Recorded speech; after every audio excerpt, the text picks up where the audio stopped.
Primera carta a los Tesalonicenses, capítulo 5, verso 5. Vamos a leer este versículo que para mí lo hallé como el versículo central del capítulo.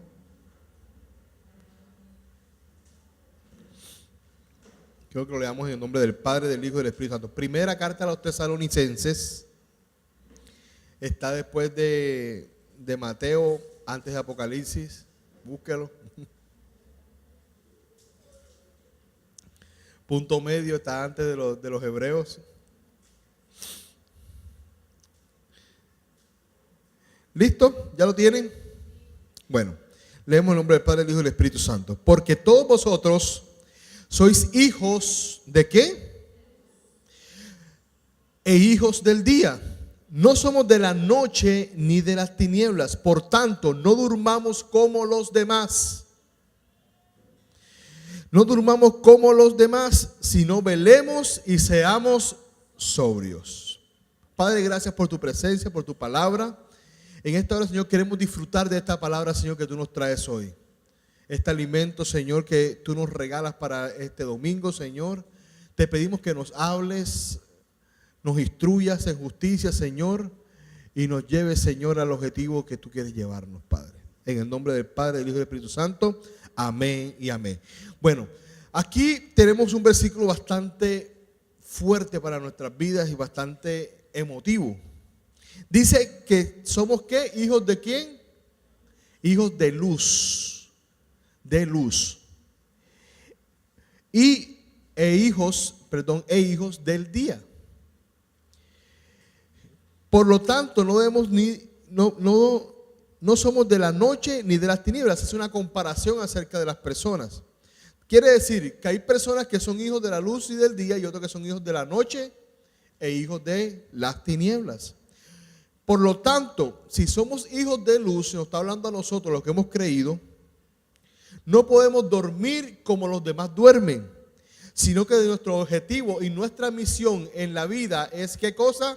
Velar y ser sobrios.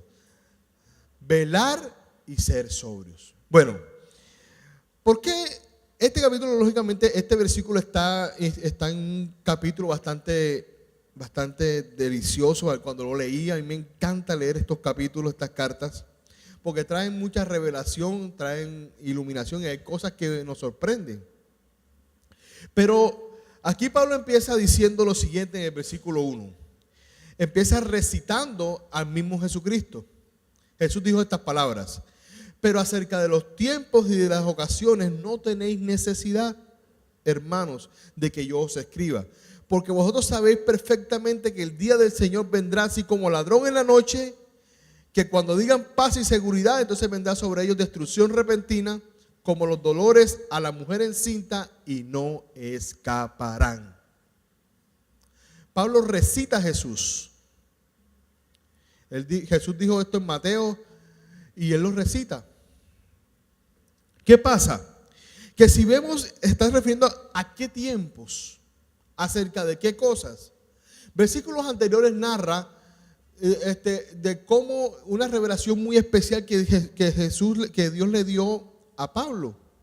Esta revelación, ¿por qué digo revelación? Porque no la encuentro escrita en ningún otro lado. Sí la dicen varios, se refieren varios a esta revelación, pero ¿por qué revelación? Porque no la encontré en ninguno de los profetas, no la encontré en ninguna parte, solamente lo encuentro en este texto. Que él dice, por lo tanto, el versículo 16 del capítulo 4, dice, porque el Señor mismo, con voz de mando, con voz de trompeta, con voz de arcángel, descenderá del cielo y los muertos en Cristo resucitarán primero. Luego nosotros, los que hayamos vivido, los que hayamos quedado, seremos arrebatados juntamente con ellos en las nubes para recibir al Señor en el aire. Y así estaremos siempre con el Señor. Por tanto, alentados los unos con los otros con estas palabras. Entonces, el capítulo 5 empieza hablando acerca de que, listo, sabemos todos que Cristo viene pronto, ¿cierto? Todos estamos seguros que Cristo viene pronto. Amén. Pero el problema es que, ¿por qué Pablo escribe y recita esto nuevamente, porque es que tanto Jesús como Pablo sabían que estaban hablando también a cierto público que era judío, otros griegos, y todo el mundo decía que sí, los tiempos se van a acabar, hay un fin para todo. Cálculos y a predecir el futuro, como en estos tiempos. ¿Se acuerdan en el 2000 que el boom del 2000 eran que había que ir a la sierra porque venían los extraterrestres y, en una nave y se iban a llevar a un montón de gente? En el 2012 iba a pasar una catástrofe natural que se iba a inundar todo el mundo e iba, según los mayas.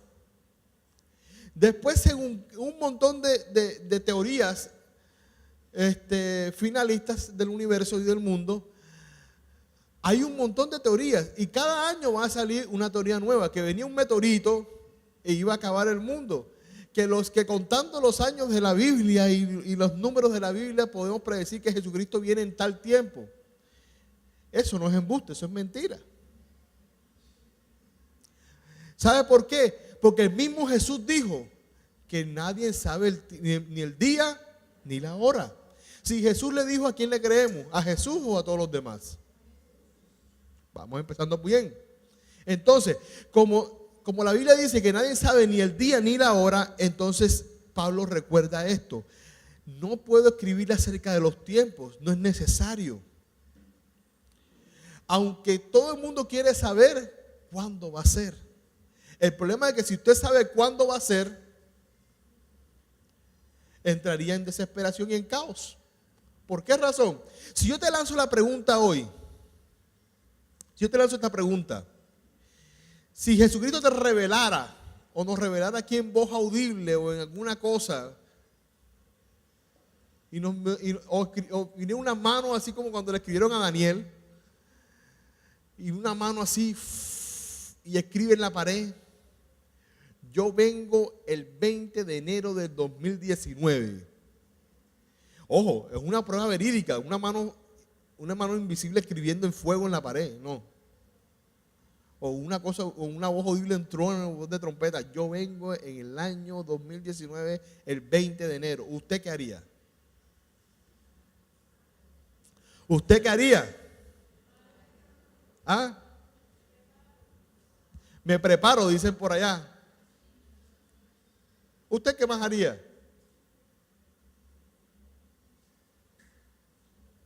Siento que haría muchas cosas, ¿cierto? Usted primero que todo trata de convertir a su familia lo más pronto posible. Hey, ven acá, mira, pasó esto, mira, que tal, ojo, que Cristo viene pronto, ya avisó que viene tal fecha. Es lo primero que usted haría. Lo segundo que usted haría, empezaría a hacer las cosas que nunca ha hecho. Quiero tirarme un paracaídas, ahí voy. Quiero montarme en la montaña rusa más grande del mundo, ahí voy. Y el dinero no te detendría. Quiero visitar un nevado, allá voy. El problema es que muchos de nosotros planeamos nuestras vidas pensando que Cristo no viene. ¿Por qué se lo digo? Porque muchos de nosotros planeamos nuestras vidas de aquí a 20 años. ¿Y si Cristo viniera mañana?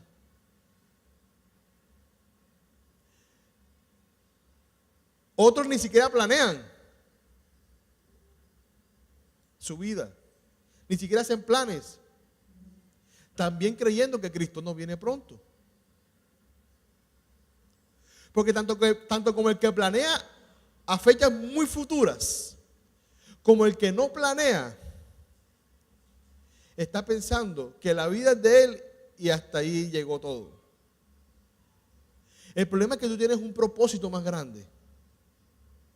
Aunque tú no quieras, Dios tiene un propósito contigo. Aunque tú no quieras, tú eres un ser eterno. Aunque tú no quieras, Dios te preparó y te hizo a ti para estar con Él por la eternidad. Y tiene un futuro grandioso para tu vida. Esto no es un mensaje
un hijo de luz.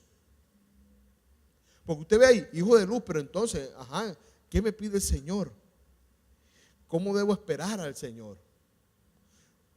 Primero que todo, velando. Dice ahí la palabra, estad ¿qué? Despiertos, velad. ¿Qué significa estar despierto en este texto? Significa que no puedes andar como los del mundo andan. ¿Cómo andan los del mundo? Los del mundo andan sin conocimiento de que Cristo viene pronto. Y como andan sin conocimiento, andan pecando, andan en desorden, no aman a los demás, andan en peleas, andan en como que en cosas, en vanidades. Y no se enfocan en lo que Dios quiere para sus vidas, en el propósito que Dios puso en sus vidas. Andan preocupados, desesperados, y todos los que usted se imagine. Ahora bien, dice la palabra que debemos, por lo tanto no durmamos, versículo 6, no durmamos como los demás, sino que velemos. Nosotros somos diferentes a los que están fuera, debemos velar. ¿Cómo velo yo? ¿Cómo velo yo? ¿Cómo es la forma de un cristiano de no dormir? ¿Acaso es que debo estar despierto todo el día y la noche? No, no se refiere a eso. Dice entonces, y seamos sobrios. Cuando se refiere a sobriedad, habla de estar conscientes, pendientes de los tiempos. Por ejemplo, nosotros como predicadores o como personas que nos paramos aquí al frente, uno siempre está pendiente a los momentos que Dios quiere hacer en la iglesia. Por ejemplo, yo tengo que estar muy consciente, aunque esté predicando, aunque esté haciendo teología aquí y dando hebreo, arameo, hermenéutica y todo, yo tengo que estar pendiente a la otra contraparte espiritual. Es un ejemplo, ¿no? Y yo tengo que estar pendiente que si Dios quiere ministrar, si Dios quiere ser como un viento suave, si Dios quiere ser como un fuego consumidor, yo tengo que estar pendiente a los momentos, a los tiempos de Dios. Tengo que estar pendiente. ¿Cómo lo logro? Espiritualmente conectado con la presencia de Dios. No puedo estar aquí predicando y dando una conferencia. No, sí, bran, y no ha pasado nada. Yo tengo que estar dispuesto a que Dios me muestre otro camino.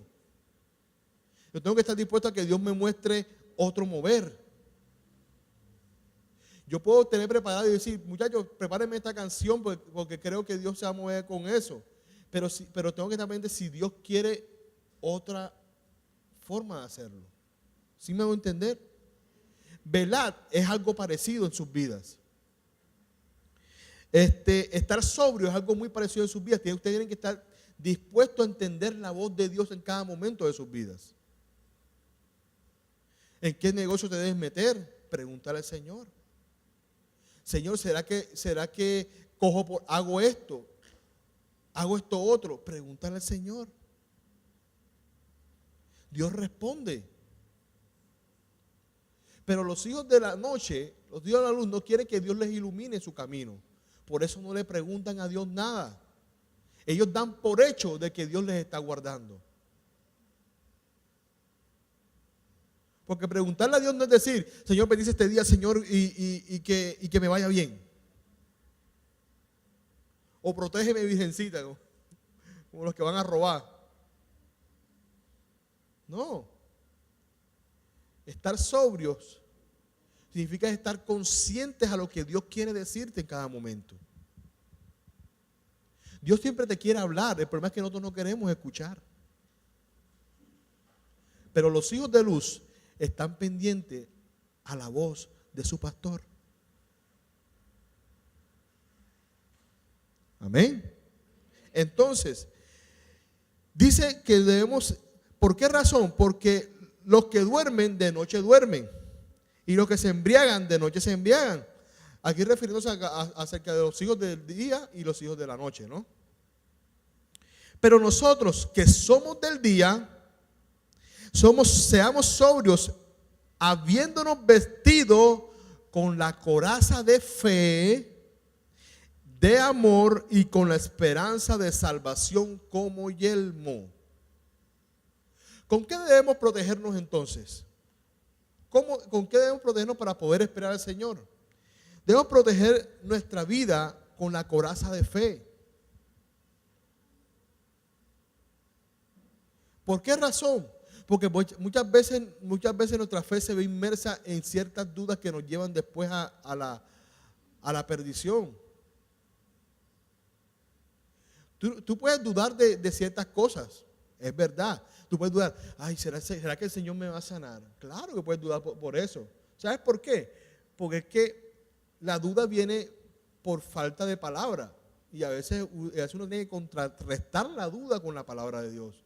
Cuando te venga la duda de cómo es que de ¿será que Dios me va a sanar? Tú dices, por sus llagas fuimos nosotros curados, y alimentas tu fe. Pero esa no es la fe que está hablando aquí. La fe que está hablando aquí es una fe en Dios. Confianza en Dios. A mí mucha gente me pregunta, pastor, ¿y será que eso de que Dios creó el mundo en 7 días sí será verdad? Mira, yo no sé si fue verdad o fue mentira. La verdad es que la palabra lo dice, se lo reveló a Moisés y yo lo creo. Si yo tengo una pregunta extra, me la reservo para el día de la venida del Señor y se la pregunto al mismo Dios, que sí me la puede responder. Pero yo, como no puedo responder esa pregunta, simplemente lo creo.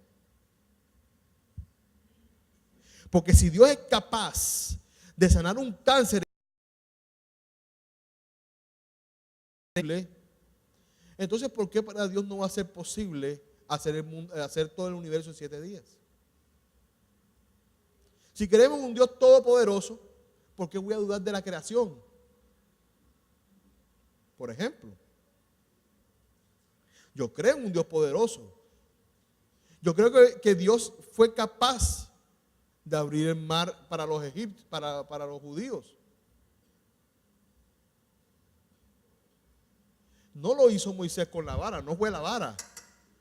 ¿Fue quién? Fue Dios. Pastor, ¿y será que creo?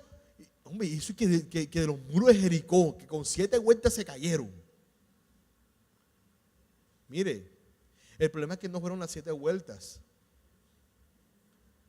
Fue Dios quien derrumbó los muros de Jericó.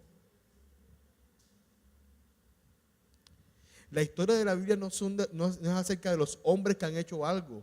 Es acerca de lo que Dios ha hecho a través de los hombres que somos débiles o vasijas de barro. Recuerda la enseñanza del domingo pasado, que somos vasijas de barro, el cual Él vertió sobre nosotros este gran misterio de la salvación.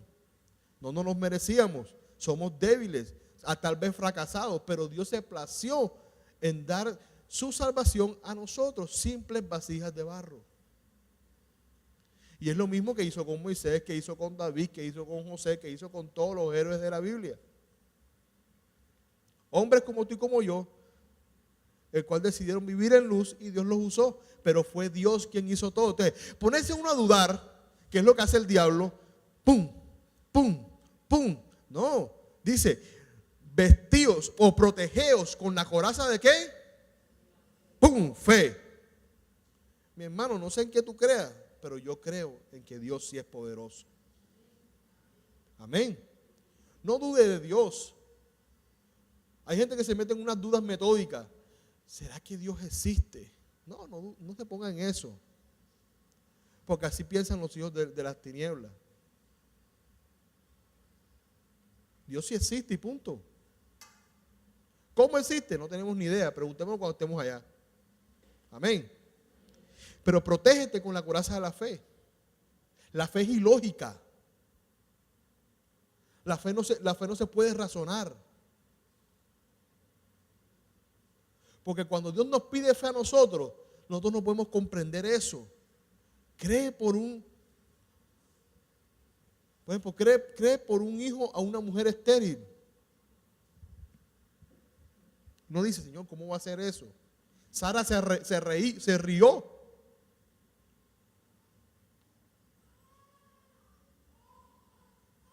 Pero Dios es poderoso para hacer lo que Él quiera hacer. Ese es el Dios en que creemos. Que a pesar de nuestras dudas, Él sigue siendo Dios. Amén. Entonces, vístete con qué cosa? Con la coraza de la fe y de amor. Mire, lo único que vino a Jesús a cambiar fue la forma de ver la ley. Antes la ley se veía como cumplimiento, ahora la ley se ve por amor. La misma Biblia dice que Él no vino a abolir la ley, sino que la veamos de una manera diferente. En mis propias palabras, ¿no? Que la veas en la ley del amor. Ya tú no haces ciertas cosas. No haces ciertas cosas porque sí. La haces, o porque quieres como que salvarte. No, ahora tú la haces por amor. Para agradar a aquel que te amó primero. Entonces, y con la esperanza de salvación como yelmo. Siempre esperanzado de que somos salvos. ¿Cuántos aquí son salvos?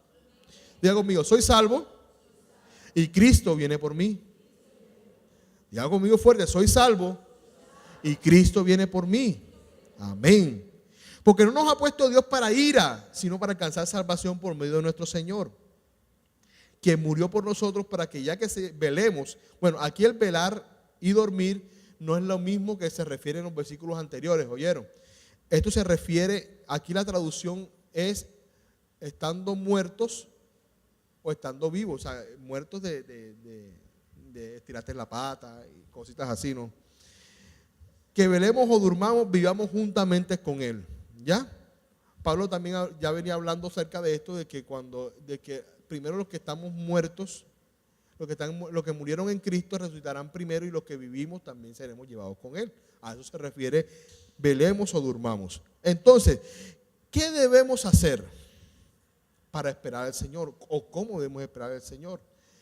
Pablo sigue con una exhortación y dice, os ruego, versículo 12, que reconozcáis a los que trabajan entre vosotros. Miren, esto aquí es tan importante. Es tan importante, ¿por qué razón? Porque en aquellos tiempos la iglesia no tenía pastores. ¿Aló? ¿Pastor en serio? No. La iglesia no tenía pastores. Tenían líderes como usted y como yo, guiando a la iglesia. Pero no había nadie constituido como pastor. Por eso Pablo ruega y dice, miren, reconozca a los que trabajan entre vosotros y os presiden en el Señor y os amonestan. ¿Por qué razón? Y que los tengáis en mucha estima y amor por causa de su obra. Tened paz entre vosotros. Antes las iglesias no se reunían en lugares y templos como este, sino que se reunían en las casas. Por ejemplo, lo que nosotros hacemos en los G6 y en los GPC. Eso no es nuevo, eso no es invento de los pastores. Eso viene desde los tiempos de Jesucristo. La iglesia se reunía en la casa de algún hermano que abría sus puertas benevolentemente, que daba refrigerios y que ayudaba políticamente para que se diera la reunión. Y los hermanos más ricos, o sea, los que tenían posibilidad de estudiar, eran los que Pablo le encomendaba instruir a los otros. De esta forma, porque es que ahí estamos hablando de que recuerden que el mundo antes era bastante, el que era pobre y el que era rico era rico. Entonces, ¿qué pasa? Que Pablo recomienda a que instruyan. ¿Quién instruye? El que sabe un poco más. Entonces, Pablo recomendaba aquí mucho a las personas ricas que se volvieran humildes para instruir en justicia a aquellos que no tenían. Es decir, los alfabetizaran, en pocas palabras. Porque el 70% de la población en ese tiempo era analfabeta. No podían leer la palabra. No podían leer las cartas. ¿A quiénes le tocaban leerla? A aquellos que habían sido instruidos. A aquellos que habían tenido la posibilidad de estudiar. Entonces aquí, por eso dice Pablo, por favor, les ruego, tengan en mucha estima a esa gente que abre sus casas para que la iglesia se reúna. Tengan estima a aquellas personas que abren sus casas para los GC. Tengan estima a aquellos líderes que abren GC. Tengan en mucha estima a aquellas personas que disponen su tiempo para instruir a otros en justicia. Ténganlo en mucha estima. Por eso en esta iglesia honramos a los líderes, bendecimos a los líderes y nos reunimos tanto con ellos. Porque para nosotros es muy importante que cada persona aquí se vuelva un líder. Porque Dios quiere líderes en su congregación para llevar su palabra a todas las naciones. Amén. Entonces, por eso dice Pablo, debemos vivir entonces honrando a esas personas que abren su corazón y su puerta para servir al Señor de esta forma. No son pastores, no son gente que les han denominado apóstol ni profeta ni nada de eso. Es gente normal. Honrémoslas a pesar de que no tengan un renombre de pastor, a pesar de que no tengan un renombre de apóstol, un renombre de profeta, un renombre de maestro. Honrémoslas. ¿Por qué? Porque han dado su vida para que la obra crezca. Entonces, esa es una de las formas de poder velar y estar despiertos. Dice también, os rogamos que amonestéis a quienes. Versículo 14. ¿A quiénes debemos amonestar? Ocioso. Ocioso es una persona que sí puede trabajar, pero que no lo hace por vagancia. Mira que está a su lado, ojo. Como te pongas de flojo, te pellizco. Amonesten a los ociosos. Es eso, una persona que sí puede trabajar, pero no lo hace por flojera. Debemos amonestarnos los unos a los otros a hacer la obra del Señor aunque tengamos flojera. Vamos a predicar, ay, pero es que podemos hacerlo mañana. No, vamos a hacerlo ya. Vamos a hacerlo ya. ¿Cierto? Usted puede abrir un grupo en su casa. Mira, nadie alza la mano, ¿viste tú? Hay que amonestar a los ociosos. Usted puede abrir un grupo en su casa. No sea ocioso, póngase hacer algo. Espera al Señor despierto, velando, sobrio, no durmiendo. Un ocioso es una persona que duerme y hay que despertarla. ¿Amén o no amén? Diga, ay, me dolió eso. Amén, me dolió. A mí también me dolió, no crean. Calentéis a los de poco ánimo. Aquí se refiere a las personas que tienen como que baja autoestima y que tienen problemas con su propia estima. ¿Y qué pasa? Es que una persona que se desanima es una persona con baja autoestima. Entonces dice que hay que alentarlos, o sea, hacerles crecer el autoestima.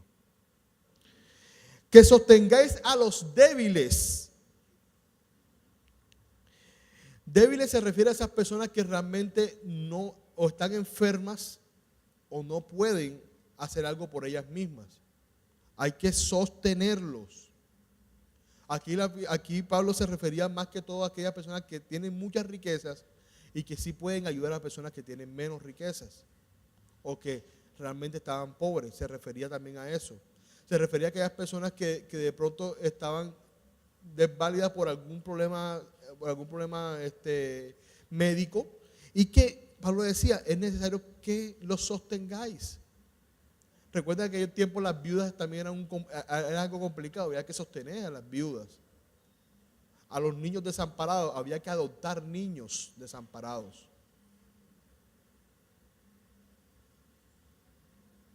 Diga, habla Jehová que tu siervo escucha. No, en serio. Y creo que puedo hacer un paréntesis aquí. Muchos de nosotros estamos luchando, como iglesia luchamos mucho de la adopción, no a la adopción de igualitaria de género. Está bien luchar por esas cosas, pero usted adopte. Si no quiere que alguien adóptelo usted que sí puede enseñarle algo bueno. ¿Me están escuchando? Eso es vivir en luz. El problema es que queremos vivir en luz sin ayudar a nadie. Eso no es vivir en luz. Si tú vives en luz, tú mismo vivir en el día, en la luz, va a querer ayudar a alguien.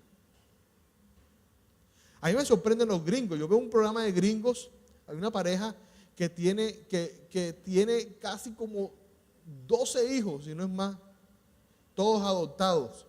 Y siempre adoptan a esos niños que les falta un bracito, que tienen problemas respiratorios. Y no son personas ricas, personas que les toca trabajar duro para sostener las circunstancias médicas de ese niño. Yo digo, wow, esta gente es más cristiana que uno. Porque uno todavía piensa, ay, si lo adopto después no me va a querer como papá. Hombre, déjese de esa locura. Recuerde que prima el derecho del niño, no del padre. Si usted no protege a los débiles, no está siendo cristiano. No está viviendo en luz. Necesita arrepentirse y vivir en luz. Amén. Este dice, sigue diciendo, sostengan a los débiles y sean pacientes. Repite esa palabra conmigo. Cierre los ojos así como eso quiere decir, así como que lo estoy logrando. Paciente. Sea paciente con todos. ¿Por qué razón? Porque todos somos diferentes. Todos somos diferentes. Una vez mi hermano, yo llevaba a mi hermano para el aeropuerto cuando estaba la cuestión del plebiscito, del sí y el no. Y mi hermano me dice, Omar, veníamos discutiendo acerca de esas cosas. Y decía a mi hermano, Omar, el problema es que, ¿sabes qué me da vergüenza de todo esto?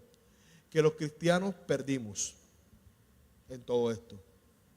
Y yo, ¿cómo así, Dani? Si se supone que los cristianos hicimos la votación más grande porque, que era el problema de los géneros y toda la cuestión. No, Omar, que el problema no es la lucha política. El problema es que en la lucha política, como hermanos en Cristo, perdimos. ¿Por qué razón? Porque tú como cristiano te puedes poner en un bando tirándole al cristiano del otro bando. Se supone que prima la sangre de Jesucristo. Y me pone muy triste también, y me puso muy triste también esta temporada política pasada. Los que eran petristas y los que eran duquistas. Me da mucho pesar, ¿por qué? Porque entre hermanos en Cristo tirándose duro. Pero duro es duro. Hasta diciéndose diabólico, perverso y tal. Te vas a quemar en el infierno. Espérate. Que tú tengas diferencias ideológicas de alguna cosa política no quiere decir que tengamos diferencias teológicas. Pero pareciera que sí. Y como que así fue. Dice la palabra, dice que teniendo ¿qué? Repita conmigo otra vez. Diga, Señor, dame paciencia. Paciencia con todo. Porque yo no puedo odiar a mi hermano a causa de algo que no me va a beneficiar en nada. ¿En qué me beneficia a mí que gane Duque o que gane Petro? Igual, gobierno es gobierno, corrupción es corrupción. ¿Y estamos iguales o no estamos iguales? ¿Qué mejoró? ¿Por qué? Porque si algo mejorara, entonces la Biblia miente.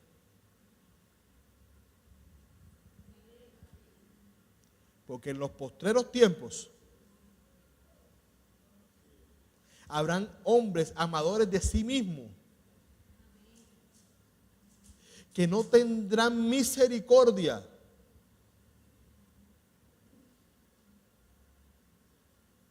Eso es lo que dice la palabra.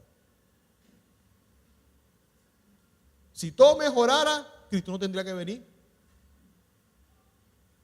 Por eso cuando dice la palabra ahí, cuando algunos declaren paz, vendrá destrucción repentina. La única paz que usted desea, mi hermano, es cuando Cristo venga. Gloria a Dios. Sin dejar de hacer nuestras luchas normales. Pero que eso no te divida como hermano. Por eso dice, tener paciencia los unos con los otros, amados los unos con los otros, porque sí somos diferentes. Sí somos diferentes. Creemos en el mismo Dios, creemos en las mismas cosas, pero somos diferentes. Téngale paciencia al que viene amargado.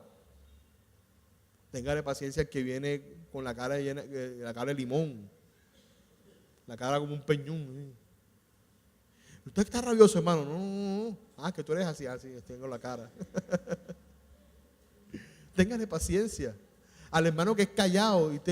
Mira, había veces que yo veía, por ejemplo, a hermanos que yo decía, ay, Dios mío, Padre, avívalo, avívalo. Y decía, hermano, tú estás bien. Oh, sí, pastor, sí, pastor, estoy gozoso. ¿En serio? Entonces, pero son personalidades, uno no puede, ¿sí me entiende? Uno tiene que esperanzarse en que Dios sí va a hacer su obra. Yo antes me sentía muy triste y me ponía triste como pastor con los jóvenes. Usted sabe que con los jóvenes, ay Dios mío, mira, yo le doy gracias a Dios por el ministerio de jóvenes porque me ha enseñado tanto, pero tanto. Yo creo que ya mi hijo no me va a sorprender mucho. Porque cuando uno le dice a un pelado, hey, por aquí no, va metido. No hay que jalarlo por el suéter, pero por ahí no. Y va metido. Así son los pelados. Entonces, ¿qué debe hacer uno? Soportar, ser paciente, amarnos a pesar de esas cosas. Además, mirad que ninguno pague a otro, versículo 15, que ninguno pague a otro mal por mal. Antes seguid siempre lo bueno los unos para con otros y para con todos. Estad siempre ¿qué? Gozosos. Orad sin cesar. No sin cesar, sin cesar. O sea, orando en todo tiempo. Luche sus batallas en oración, no en la carne. Señor, una casa. Señor, la comida, en oración. Señor, un trabajo, en oración. Padre, mi vida familiar, en oración. Luche sus batallas en oración. Dar gracias en todo. Ser agradecido siempre. Ser agradecido muestra que un cristiano está de acuerdo a la soberanía de Dios. Ser agradecido es un cristiano que muestra que, wow, Señor, todo lo que venga de ti, gracias. Y lo que no venga, gracias. Porque al fin y al cabo, cuando tú permites algo, es porque todo me va a ayudar para mi bien. Esa es la soberanía. O sea, si tú confías en Dios, siempre serás un agradecido. Gracias en todo porque es la voluntad de Dios para con vosotros en Cristo Jesús. No apaguéis el espíritu. Estar sobrio y velando es manteniendo vivo el Espíritu Santo que está en nosotros. En otro escrito de la Biblia dice que no contristéis al Espíritu Santo que está en ustedes. Contristar es apagar, es contener. Usted contiene el poder del Espíritu Santo sobre su vida cuando vive en pecado, cuando vive en oscuridad, cuando vive desobedeciendo la palabra de Dios. Usted contiene, comprime al Espíritu Santo y no deja que el Espíritu Santo fluya en usted. El Espíritu Santo no se va a ir. Siente que usted lo está, Señor, muévete cuando te necesite. Señor, se me está acabando el matrimonio. ¿Para qué esperaste hasta allá? Tenías que invitar que el Espíritu Santo fluyera desde mucho antes que empezara a acabarse, cuando todo estaba bien. El problema es que cuando todo está bien, comprimimos al Espíritu. Cuando todo está mal, queremos que el Espíritu fluya. Claro que el Espíritu va a fluir. Porque gracias a Dios, donde abunda el pecado, sobreabunda la gracia. Gracias al Señor. Pero dice la palabra, no apaguéis el Espíritu. No lo contristáis. No menospreciéis las profecías. Esto es la inspiración dada por la palabra. Por ejemplo, yo hablo una palabra aquí, pero yo digo un número de cosas que de pronto explicando la palabra a usted no le había sido iluminado. Esas cosas usted debe escribirlas y decir, Señor, tú me hablaste por medio de esto. El Señor todavía habla. El problema es que ¿por qué estamos de desacuerdo con ciertas cosas de los profetas? Porque es que antes, en el Antiguo Testamento, para que alguien pudiera profetizar tenía que ser entrenado por otro profeta mayor, el que le enseñara al profeta, a esos profetas que venían, le enseñaran que sus sentidos se agudizaran a qué era una profecía de Dios y qué no era de Dios. El problema es quién de ustedes ha sido entrenado por Isaías o por Jonás. ¿Sí me hago entender? Como ya no somos entrenados, sino que la revelación que nos viene es directa del Espíritu, lógicamente viene lo siguiente. Como no podemos menospreciar las profecías, o sea, no podemos menospreciar lo que Dios te da en sueño, no podemos menospreciar lo que Dios te da en una palabra profética, no podemos menospreciar lo que Dios te muestre, pero sí puedo examinarlo todo. Amén. Examinarlo todo quiere decir poner todo en contraste a la palabra de Dios y decidir, ok, esto viene de Dios y esto no viene de Dios. ¿Quiénes lo deciden? Los ancianos de la iglesia. Por eso es que una profecía, cuando Dios da una profecía, no puede ser dada enseguida, sino que debe ser primero examinada por los ancianos de la iglesia y decidir, ok, ¿eso viene de Dios o no viene de Dios? No me parece la profecía, examinarlo todo, retened lo bueno. Porque en toda profecía, claro que hay algo de humanidad. En parte profetizamos, ¿cierto? ¿Por qué? Porque en parte Dios nos muestra y la otra parte está en comunidad. Ya. Entonces hay que examinar todo, retener lo bueno y desechamos lo malo. No hay problema por eso. Amén. Absteneos de toda especie de mal. ¿Dice de algún mal? ¿Dice de algún mal? No. ¿Dice de qué? Toda especie de mal. Quiere decir que todos los días hay que estar revisando nuestro corazón de si nuestras intenciones son buenas o son malas. Todos los días.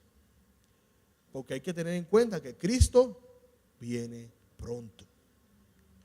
Por eso es que usted no se puede dormir, porque somos malos por naturaleza. Hay que estar pendiente. Hay que estar pendiente. Y el mismo Dios de paz os santifique por completo, y todo vuestro ser, espíritu, alma y cuerpo sea guardado irreprensible para la venida de nuestro Señor Jesucristo. Fiel es el que los llama, el cual también lo hará.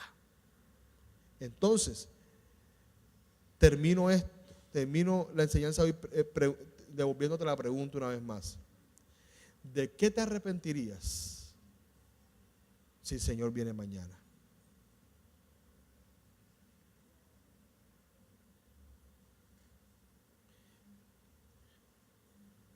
Señor, hay unos que dicen, Dios, no vengas tan rápido, Señor, no me he casado. Bueno, busca marido rápido, busca mujer rápido. Señor, no vengas rápido, Señor, porque no he tenido mi casa. Cómprala rápido. Confía en el Señor. Señor, no vengas rápido, Señor, porque no le he predicado a mi familia. Predícale rápido. Porque mucha gente, es más, yo he escuchado a algunos diciendo lo siguiente, que es un error. No, es que el Señor no ha venido porque no ha sido predicada la palabra en todas las naciones. Eso Dios lo puso como una señal. Pero las señales no